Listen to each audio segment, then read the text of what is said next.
Estamos iniciando a segunda lição do nosso estudo sobre a graça de Deus. Eu quero começar reiterando a definição da palavra graça. Eu tenho uma definição muito simples. Não é uma definição teológica, mas creio que estou ministrando para pessoas simples como eu.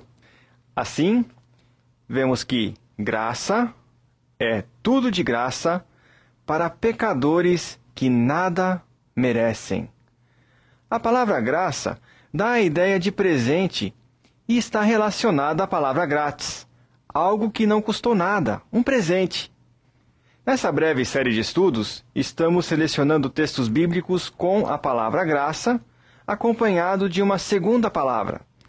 No estudo anterior, analisamos dois textos marcantes da Bíblia. No primeiro vimos graça salvadora, Efésios 2:8, porque pela graça sois salvos mediante a fé. Tito 2:11, porque a graça de Deus se há manifestado, trazendo salvação a todos os homens. Como vimos, salvação é um presente de Deus ao homem. Anos atrás, eu fui pastor na Pensilvânia. Eu tive a oportunidade de falar com uma senhora sobre questões espirituais. E eu perguntei se ela era salva. Ah, sim, respondeu. Eu fui salva 3 vezes. Bom, eu nunca soube que alguém pudesse ser salvo mais do que uma vez. Então eu fiz um estudo cuidadoso no livro de Hebreus, no capítulo 6, versículos 4, 5 e 6. E eu aprendi que, se o salvo jamais perde a salvação, também não pode ser ressalvo uma segunda vez. Por isso eu não consegui imaginar uma pessoa sendo salva 3 vezes. Você quer que te conte sobre essas experiências? Bom, eu realmente queria ouvir sua história. Então ela disse, a primeira vez eu fui salva quando meu primeiro filho nasceu. Eu estava à beira da morte. E os médicos disseram ao meu marido que o bebê sobreviveria. Mas eu não. Mas Deus me salvou e eu estou aqui. A segunda vez foi num acidente terrível de carro. E mais uma vez eu estive bem perto da morte. Os médicos disseram que eu não iria me recuperar. Mas Deus me curou e estou aqui. Eu já estava ficando um pouco apreensivo.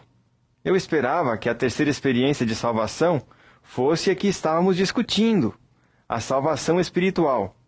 Quando ela contou sua terceira experiência, eu fiquei feliz por ela estar viva, mas lamentei que não tivesse entendido do que eu estava falando. Ela disse que havia passado uma fase muito difícil de doença. Teve câncer. Os médicos disseram que não havia esperança de cura, pois o câncer estava se espalhando. E ela continuou, Deus me levantou, me curou, e assim fui salva pela terceira vez. Ela não havia sido salva no sentido que eu estava falando. A palavra salvo significa resgatado. Deus a salvou da morte iminente, mas ela ainda não havia tido uma experiência de salvação. Não havia sido resgatada, liberta da culpa e da escravidão dos seus pecados. Há muitas pessoas no mundo que ainda não são salvas. Você pode comprovar isso fazendo uma pesquisa. Em vez de perguntar a alguém se é cristã, pergunte se é salva. E você vai ver a sua reação. A maioria nem vai saber do que você está falando. E se perceber que se trata de uma questão religiosa ou espiritual, pode até achar que você é um fanático. Mas é esta palavra que a Bíblia usa. O substantivo salvação, o título salvador e o verbo salvar aparecem mais de 100 vezes na Bíblia. Graça salvadora. Se você já é salvo, ou se ainda vai ser, é somente pela graça de Deus. Há 45 anos eu fui salvo pela graça. Depois da graça salvadora, vimos a graça suficiente, em 2 Coríntios 12, versículo 9. Deus diz a um filho seu em sofrimento, a minha graça te basta. Essas palavras foram ditas a Paulo quando ele estava sofrendo com um espinho na carne. Aprendemos com isso que qualquer um de nós pode ter a graça de Deus em momentos de necessidade. Basta pedir. Em Hebreus 4,16, lemos, Cheguemos, pois, com confiança ao trono da graça, para que possamos alcançar misericórdia e achar graça, a fim de sermos ajudados em tempo oportuno. Agora vamos passar da graça salvadora e suficiente para outro texto na Bíblia. Vamos ver a graça sustentadora. Vamos ler duas passagens das Escrituras, uma em 1 Pedro 5 e outra em Romanos 5.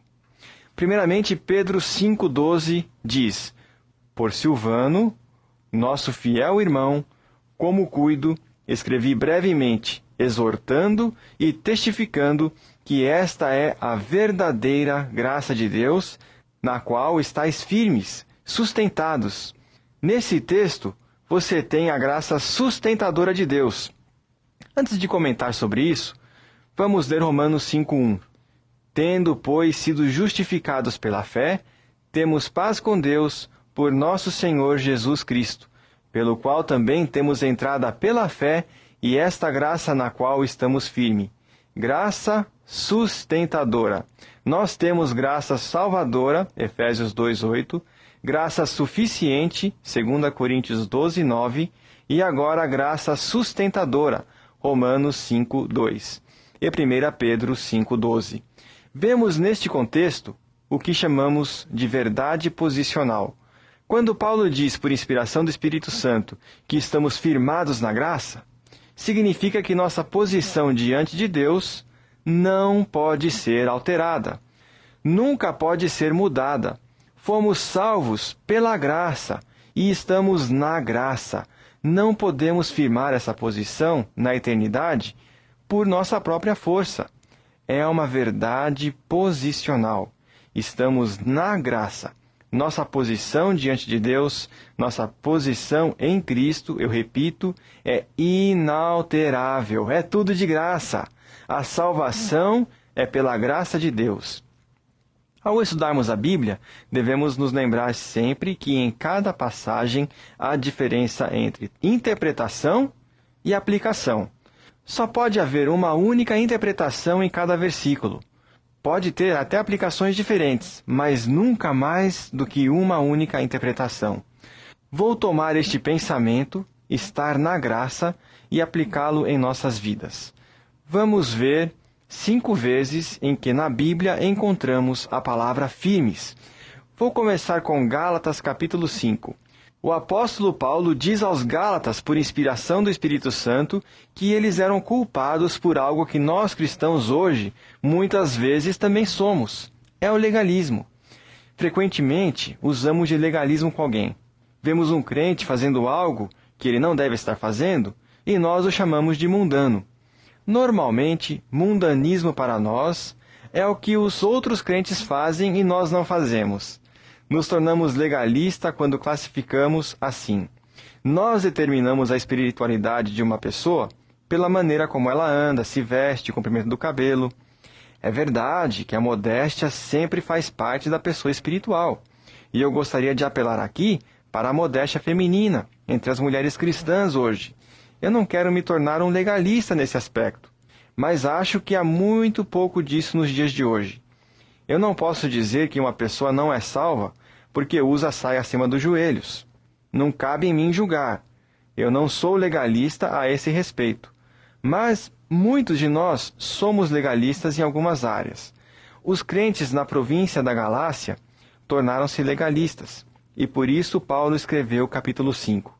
Lembre-se que estamos falando da graça sustentadora. Escolhemos 5 trechos na Bíblia onde o cristão é conclamado a se manter firme. Estai, pois, firmes na liberdade com que Cristo nos libertou, e não torneis a colocar-vos debaixo do jugo da servidão. Eis que eu, Paulo, vos digo, que se vos deixar de circuncidar, Cristo de nada se aproveitará. E de novo protesto a todo homem que se deixa circuncidar, que está obrigado a guardar toda a lei. Separados estáis de Cristo, vós que vos justificais pela lei, da graça tendes caído. Agora, estamos firmes na liberdade com que Cristo nos libertou. Gálatas 5:1. E se nos tornamos legalistas, estamos como os judeus, que diziam estar confiando na graça para a salvação, mas ainda tinham que ser circuncidados. Paulo diz que esse legalismo não é necessário, que eles caíram da graça. Agora, eu quero deixar claro o texto em Gálatas 5:4. Cair da graça nada tem a ver com salvação. Vou repetir. Cair da graça não tem nada a ver com salvação. Um homem veio a mim quando eu estava pregando e disse: "Você acredita que é possível um crente cair da graça?" Bom, eu respondi: "Senhor, eu não posso responder até saber o que você entende por cair em desgraça. Me diga e assim eu posso te responder." Então ele disse: "Você acredita que é possível um crente pecar e perder sua salvação?" Eu digo novamente, meus queridos, cair na graça em Gálatas 5:4 não tem nada a ver com salvação. O cristão se torna legalista quando acha que precisa das obras para a salvação. Quando diz confiar em Cristo, mas que precisa acrescentar alguma outra coisa à sua fé em Cristo, seja praticado por protestantes ou por qualquer outra religião, não faz diferença. Em outras palavras, querer acrescentar algo à fé em Cristo é legalismo. Era isso que os crentes estavam fazendo na Galácia. Eles queriam adicionar seus costumes e cerimoniais à fé em Cristo.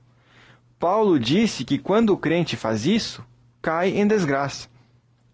Por isso devemos nos manter firmes na liberdade com que Cristo nos libertou. Amados, fomos salvos pela graça. Nós estamos na graça. Agradeço a Deus por minha segurança eterna não estar ligada a nada que eu faça, mas sim à graça de Deus. Fui salvo pela graça e estou firmado na graça há 45 anos. Permanecei firmes, portanto, na liberdade com que Cristo vos libertou. Em Filipenses 4, vemos novamente a palavra firmes. Estou lendo o primeiro versículo de Filipenses 4. Portanto, meus amados e muito queridos irmãos, minha alegria e coroa, estai assim firmes no Senhor, amados. Rogo a Evódia e rogo a Sintique que sintam o mesmo no Senhor. O que Paulo está falando nesse contexto? Ele está se dirigindo a duas mulheres na igreja em Filipos que provavelmente não estavam se entendendo. Elas estavam em desacordo, como alguns cristãos hoje que brigam um com o outro. Eu me lembro de duas mulheres numa igreja que eu pastoreava que não se falavam há mais de 3 anos. Eram cristãs e, pelo que professavam, creio que eram salvas. Houve um desentendimento na família como resultado de um casamento. E as duas nunca mais se falaram, até que um dia eu decidi que aquilo não podia continuar assim. Eu fui até a casa de uma delas e perguntei: "Por que vocês brigam desse jeito?" Ela disse: "Não é minha culpa. Eu estou disposta a conversar com ela se ela quiser falar comigo." Eu disse: "Então tá bom. Pegue o seu casaco, entra no meu carro e vamos lá para encontrar com ela." As duas mulheres resolveram a questão e desde então tiveram um bom relacionamento. Isso acontece com muita frequência e é resultado da nossa natureza carnal. É o resultado do velho homem, da velha natureza que aparece e não está subjugado pelo poder do Espírito Santo. Então aqui eram duas mulheres na igreja em Filipos que não estavam se entendendo. E Paulo diz: "Permaneçam firmes no Senhor. Vocês não podem se dar ao luxo de estar em desacordo. Não se pode dar ao luxo de viver brigando. Como você se sentiria se Jesus voltasse e você estivesse agindo assim?" Agora, o que é preciso para estar firme? Temos a graça, pois não é fácil para algumas pessoas conviverem com alguns de nós. Nossas personalidades nem sempre são agradáveis e muitas vezes não somos afáveis e fáceis de lidar. Tenho certeza que você concorda que certas pessoas são mais fáceis de amar do que outras. Algumas pessoas parecem ter uma personalidade repulsiva ou repugnante. A maneira como fazem e dizem as coisas nos leva a querer nos afastarmos delas. Não devemos reagir negativamente com pessoas assim. Precisamos pedir a graça de Deus para amá-las e conviver bem com elas. Precisamos estar firmes na graça. Temos acesso a essa graça na qual estamos firmados. Permanecei firmes na liberdade e não voltem a cair no legalismo. Firmes na comunhão, Na família de Deus, nós cristãos não deveríamos viver discutindo. Eu viajo por todo o país e, em contagem real, já estive em mais de 1000 igrejas diferentes. Não estou dizendo isso para me vangloriar. Estou apenas fazendo uma ilustração. E eu digo que é chocante e desolador encontrar pessoas que afirmam ser salvas, mas que não conseguem conviver umas com as outras. Assim temos divisões nas famílias, na igreja, e pessoas que afirmam ser salvas se comportam como pagãos. Eu visitei a tribo Auca nas selvas da América do Sul, e essa tribo demonstrava mais amor aos seus inimigos do que alguns cristãos que se acham civilizados. Você que está ouvindo esta mensagem, saiba que isso não é apenas agir corretamente. Se você está em inimizade com seu irmão, você está caindo da graça de Deus. Você pode dizer que somos salvos pela graça, meu amigo. Mas você não sabe nada da graça de Deus se não experimentar esta graça. Se eu fosse você, confessaria meu pecado a Deus agora. Pegaria o telefone ou escreveria uma carta à pessoa com quem está em conflito. Isso é aprender experimentalmente da maravilhosa graça do nosso Senhor Jesus Cristo. Você pode permanecer firme nos relacionamentos. Você pode estar firme na liberdade, mas é preciso graça. Como podemos conseguir? Voltando a Hebreus 4,16. Vamos, portanto, confiadamente ao trono da graça para alcançar misericórdia e achar graça para socorro em tempo oportuno. Você pode cair de joelhos ou não tem que se ajoelhar, se não for conveniente, mas onde você estiver agora, levante o seu coração a Deus em oração e diga: Deus, me dê graça para amar meu irmão ou a minha irmã em Cristo. Então vá até essa pessoa com graça e amor de Deus e conserte o que está errado. Permanecei firmes, amados. Nós cristãos precisamos uns dos outros. O mundo não nos ama. O mundo não vai apoiar o plano de Deus. Se você está ouvindo esta mensagem, mas não é salvo e não conhece o Senhor Jesus Cristo como Salvador, meu único interesse em você é a salvação da sua alma, pois Cristo já morreu por ela. Esse é o meu interesse por você, mas o que você precisa é a graça de Deus para a sua salvação. Pode ser que você já seja salvo, mas as coisas não estão bem entre você e um irmão em Cristo, ou em sua própria casa. Talvez algumas mulheres não estejam agindo corretamente com seus maridos. Pode ser que os maridos também não estejam agindo corretamente com suas esposas. Alguns de vocês pais podem não estar fazendo o certo para com seus filhos. E alguns de vocês jovens cristãos que estão me ouvindo, talvez não estejam agindo corretamente com seus pais. Vá a Deus e peça graça a Ele. E Ele vai permitir que você fique firme na comunhão. E você vai perceber o quanto é preciosa essa comunhão. Eu vou repetir mais uma vez porque realmente precisa ser dito. Amados, nós cristãos precisamos uns dos outros. Em 1 Coríntios, capítulo 16, versículo 13, nós temos outra declaração desafiadora. Firmes. É o apóstolo Paulo escrevendo de novo. Ele diz: vigiai, estai firmes na fé. Bom, estamos firmes na liberdade. Gálatas 5:1. Estamos firmes na comunhão. Filipenses 4:1 e 2. Agora somos exortados a estarmos firmes na fé. 1 Coríntios, capítulo 16, versículo 13. Agora, o que significa manter-se firme na fé? Fé aqui é todo o sistema da verdade cristã, ensinada dentro dos limites da palavra de Deus, mas particularmente no Novo Testamento. A fé cristã, permanecei firmes na fé. Vivemos dias difíceis, dias em que muitos deixam a fé. Paulo disse: sabe, porém, que nos últimos tempos alguns apostatarão da fé. 1 Timóteo 4:1 diz: o Espírito expressamente diz que nos últimos tempos alguns apostatarão da fé. Que apostasia terrível! Muitos dizem que a Bíblia não é a palavra de Deus, mas apenas contém a palavra de Deus. Há líderes religiosos que dizem não fazer diferença se Cristo nasceu ou não de uma virgem. Outros dizem que não importa se Cristo ressuscitou literalmente dos mortos ou não. Esse é um tempo de apostasia da fé. E a Escritura nos diz para permanecermos firmes. É preciso graça, amado, para manter-se firme na fé. Conheço alguns cristãos que estão firmes na fé, mas alguns dos seus entes queridos os negam e deram as costas para eles, simplesmente porque querem acreditar no completo conselho de Deus. É preciso estar firme na graça. Eu não acho que devemos brigar. Acho que devemos ficar firmes. Fico muito triste quando viajo e eu conheço cristãos que lutam com um fundamentalista. Muitos cristãos não andam juntos. Um fundamentalista não é um lutador.